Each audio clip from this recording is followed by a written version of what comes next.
timeouts so the game ends when you're kneeling down with the football.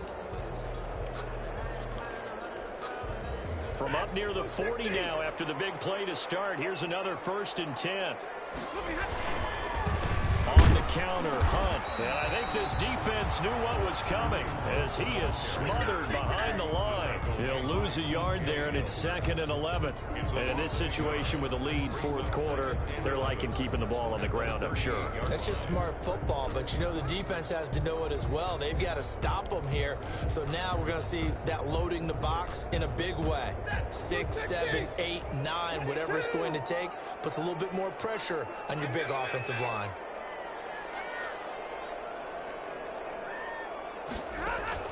On 2nd and 11 now. Stafford. Throw left side complete. It's Hunt. And he takes this one down almost all the way to the 30. Getting it to him in space pays off big time. That winds up going for 31. Oftentimes now offenses aren't nearly as precise as days gone by. They just tell receivers, find an open patch of grass and let the quarterback find you.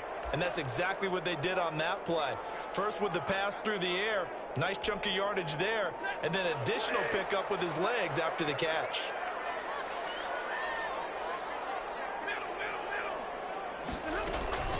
On 1st down, Hunt. And he'll work free from one tackle, but that's about all as he's taken down. It's a pickup of 4, and it'll bring up 2nd down. I feel like I could see what he was thinking on that carry. Wanted to follow that big tackle through the hole. Ended up only getting 4 yards on the carry. I think he had designs on that one being bigger.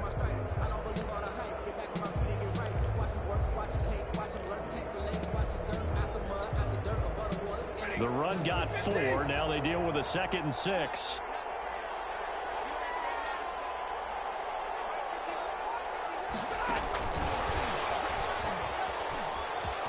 Room here to run.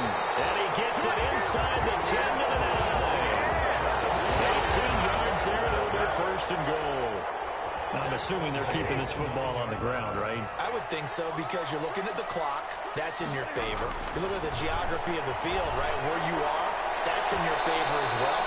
Keep it on the ground. Keep pounding. Run that clock down. You got everything working in your direction.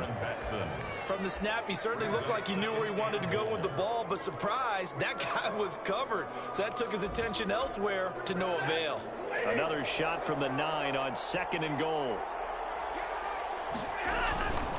They'll try and run some clock here as they keep it on the ground. And from the 9, they get this to the 5-yard line. The Vikings going to signal for the first of their timeouts as they get it with under a minute to go now in the football game.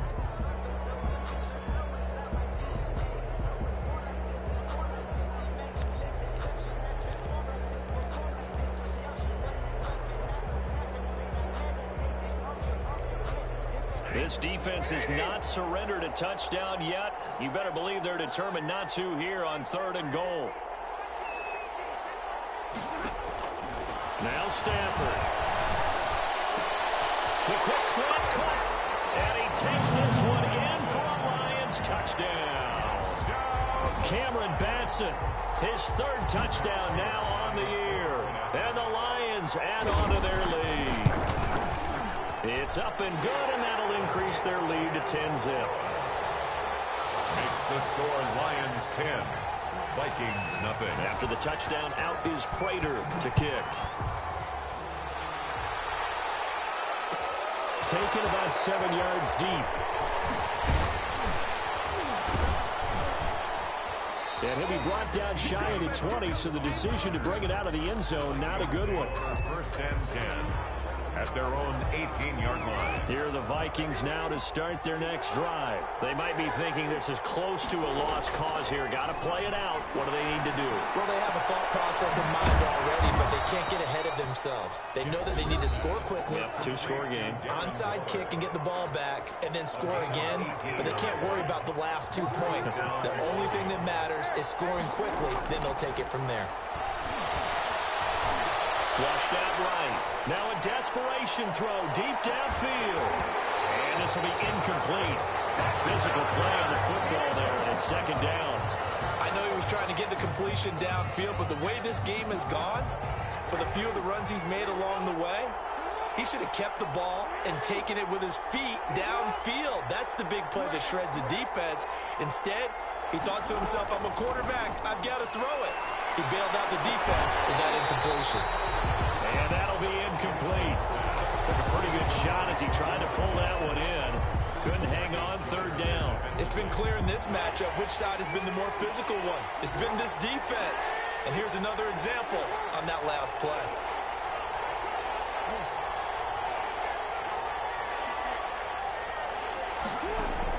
Jackson to throw.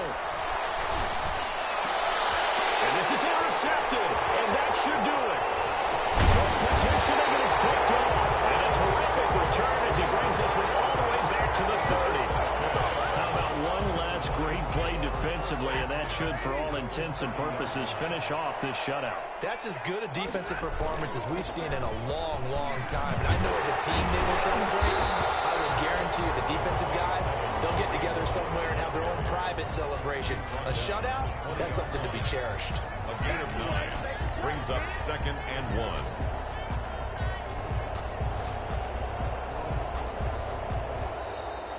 Today's final score. So this one's over. It's a win for the Detroit Lions, and not all W's are created equal, CD, and this one came in shutout fashion. Well, their offense certainly didn't need to do anything, right? They could take the day off, and they did. But the defense, they carried them in a big way. Yeah, look, the offense, obviously stuff to work on, but they did enough, and the defense carried the load. But you know what they say, it's always fun to work on things. If it didn't go well in your game, with a victory in your pocket. And that's what they've got going forward.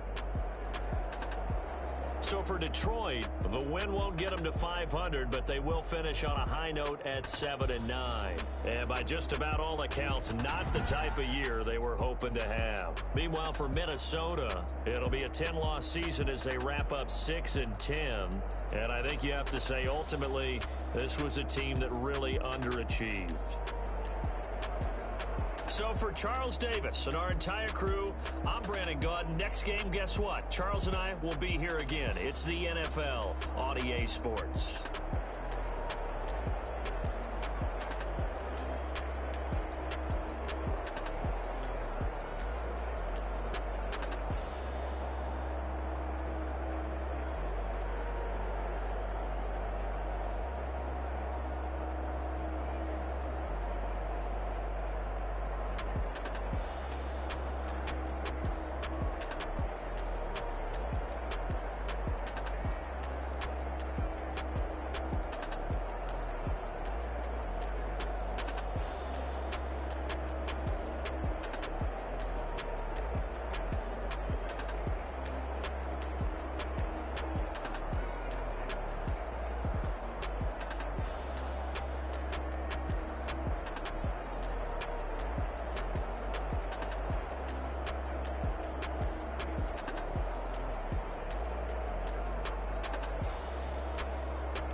Party going up.